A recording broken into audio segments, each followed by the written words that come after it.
Bonsoir mesdames et messieurs, ravi de vous retrouver pour votre édition du 22h sur Télé Djibouti. Dont tels sont les principaux faits. La République djibouti a été honorée à la Mecque en recevant ainsi la médaille d'or lors de la clôture du Hajj de cette saison 2026, une distinction qui récompense la qualité de l'organisation. Et au Liban, une frappe aérienne israélienne a visé vendredi le village d'Ain Reina dans le sud du Liban. Bonsoir à toutes et à tous et merci de nous avoir rejoints sur Télé Djibouti. Une distinction prestigieuse vient de récompenser les efforts déployés par la République djibouti pour assurer un accompagnement de qualité à ses pèlerins. La République djibouti a été donc honorée lors d'une cérémonie officielle de clôture de la saison du Hajj de cette année 2026. Organisée à la Mecque par le ministère saoudien du Hajj et de la Umrah, en recevant ainsi la médaille d'or pour la qualité des services offerts à ses pèlerins.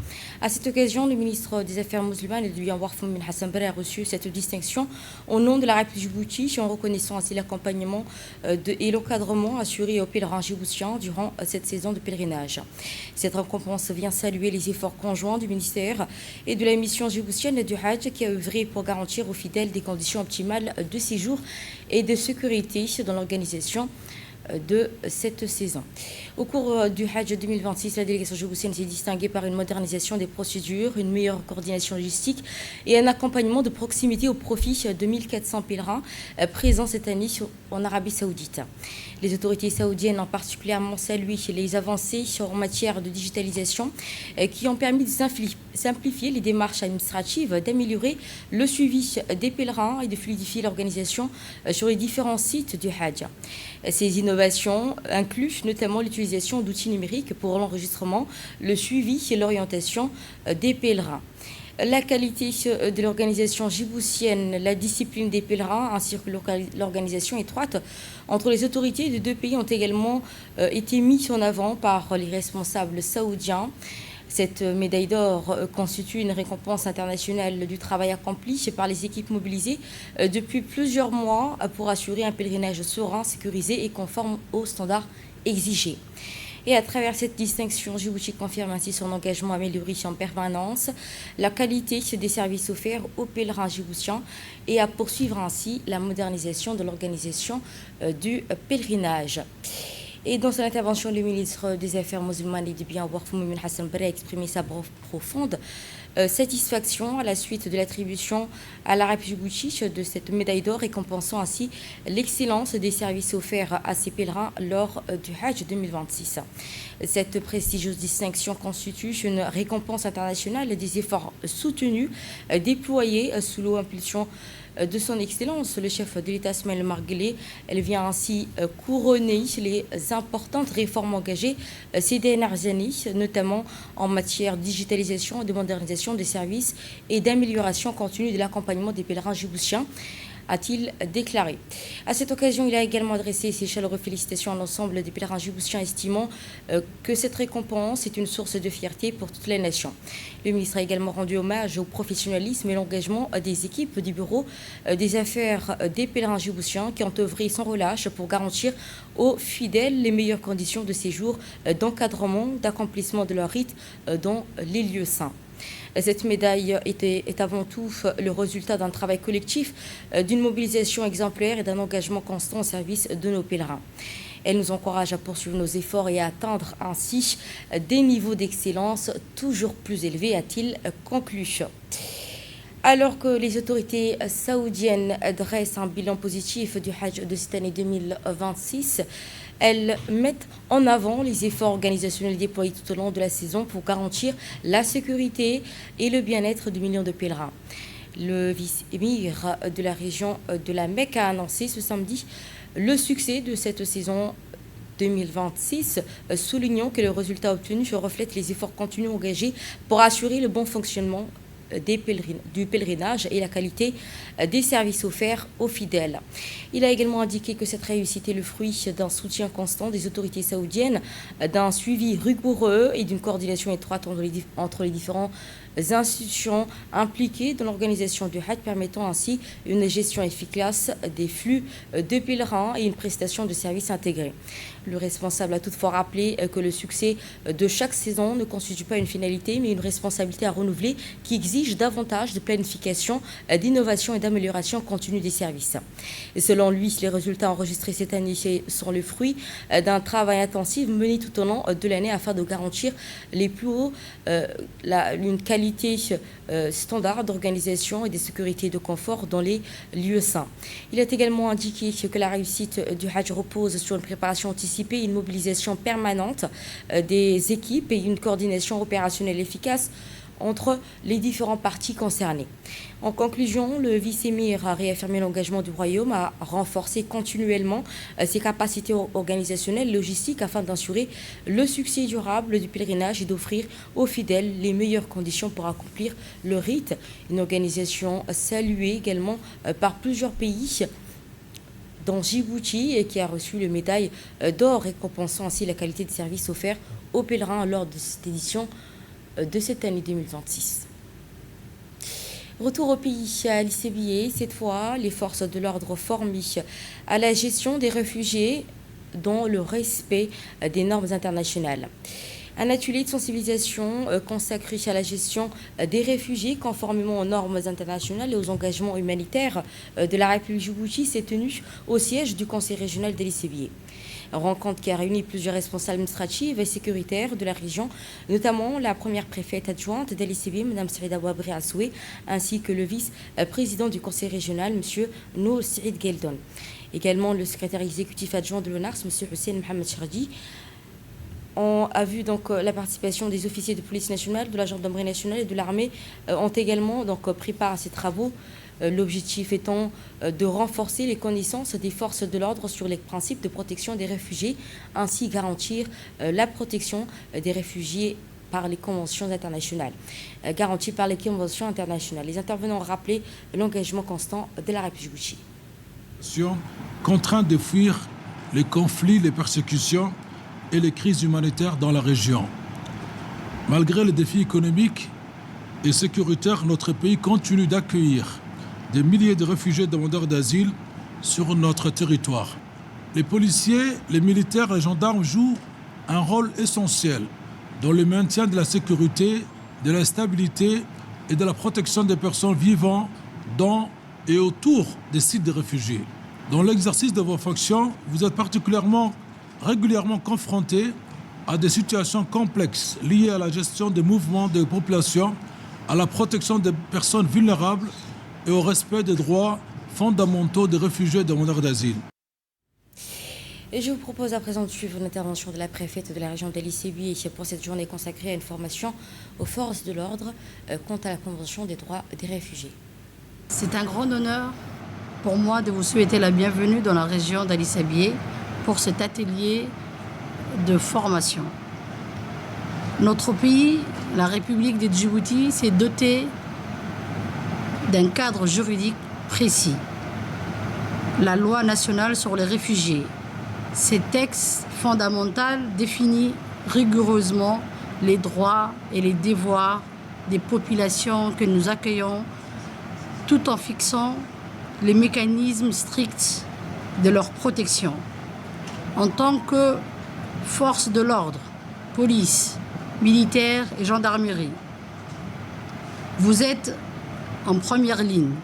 Une maîtrise parfaite de dispositions de cette loi nationale est indispensable pour vous permettre d'accomplir vos missions avec efficacité dans le respect absolu de nos lois et de nos engagements internationaux. Cet atelier est une opportunité clé pour renforcer vos compétences face aux réalités du terrain. Je salue l'engagement de l'ONARS, de la Banque mondiale et de l'ARILOS qui rendent cette formation possible dans notre région, territoire clé pour l'accueil des réfugiés. Et dans le grand format de ce soir et qui est consacré à un moyen de transport tricycle. Dans les quartiers de Balbala, un nouveau moyen de transport à 3 roues s'impose progressivement dans le paysage urbain. Le nombre de tricycles motorisés appelés communément Bajaj connaît une forte augmentation et transforme en profondeur la mobilité dans cette commune.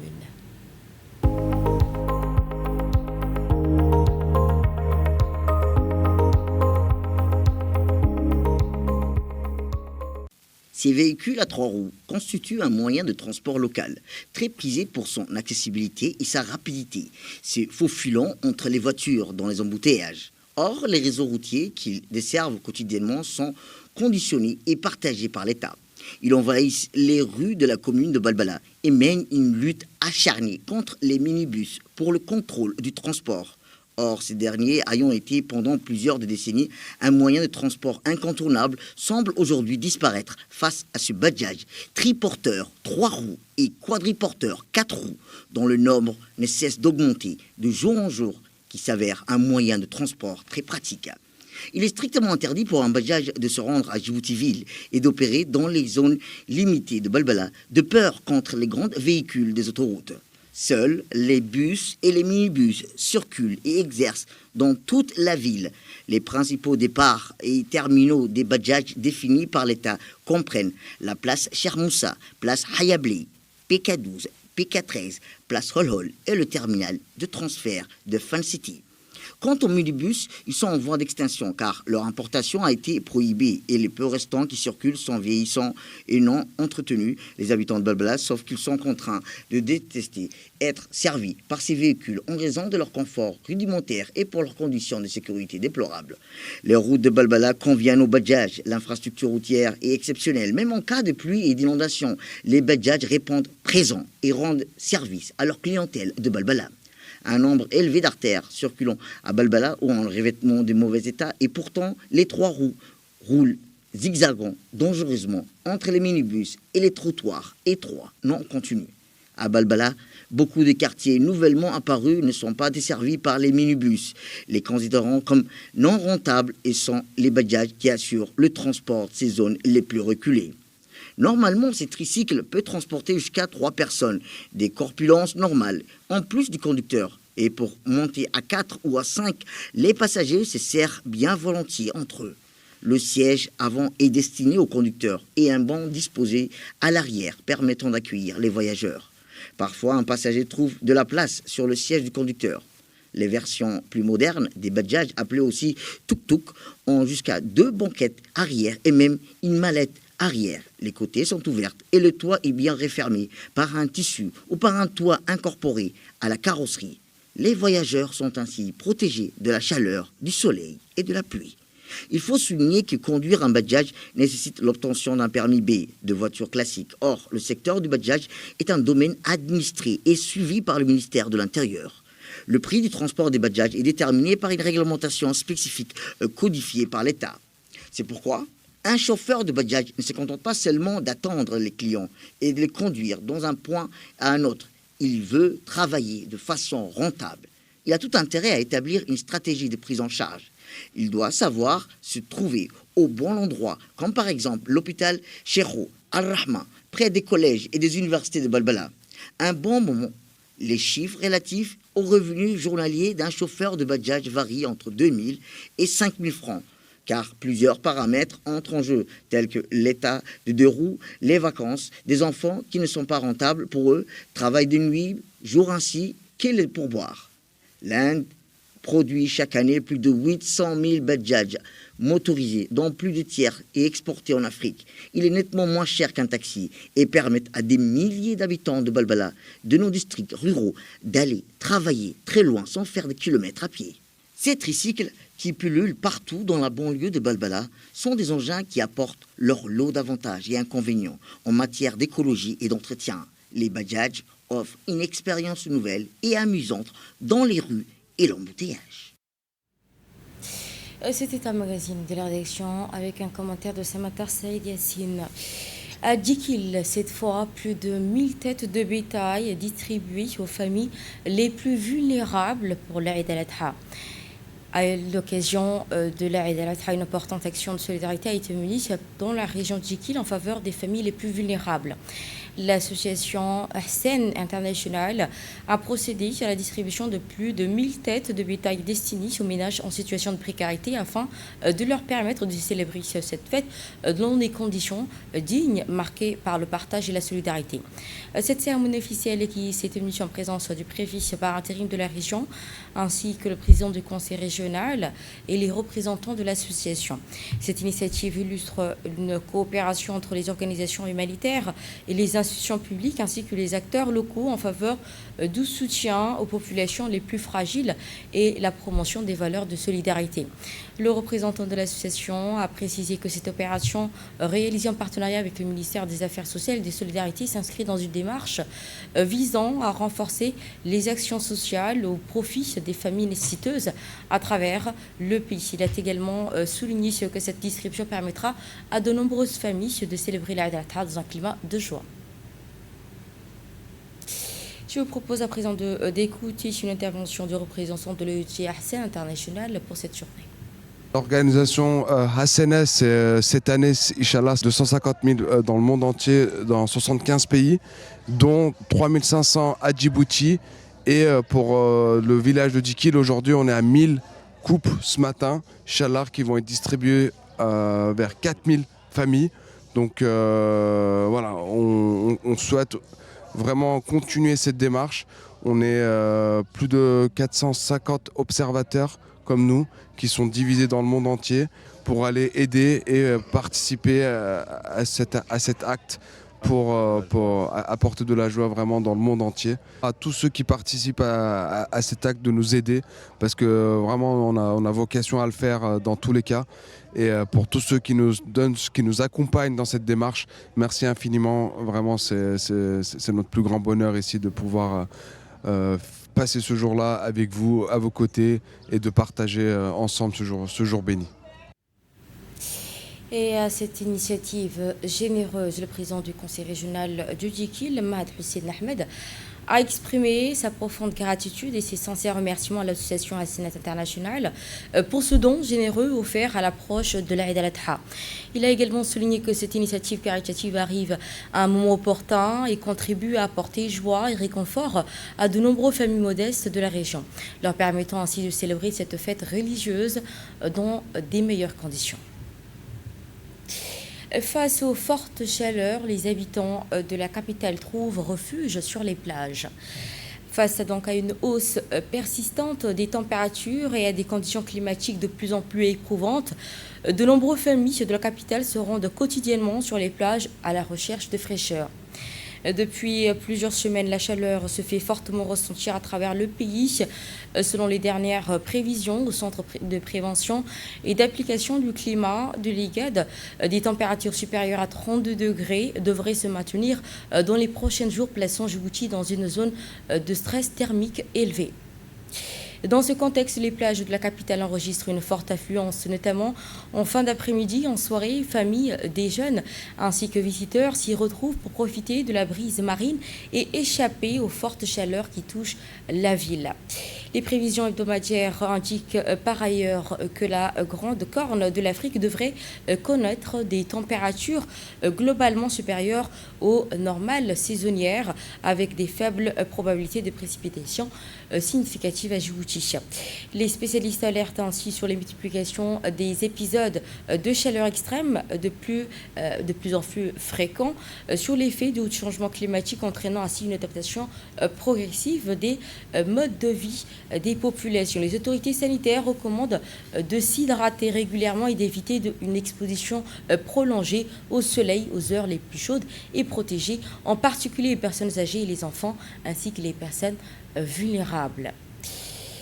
À l'ICBI, dans le cadre de la lutte contre contrebande,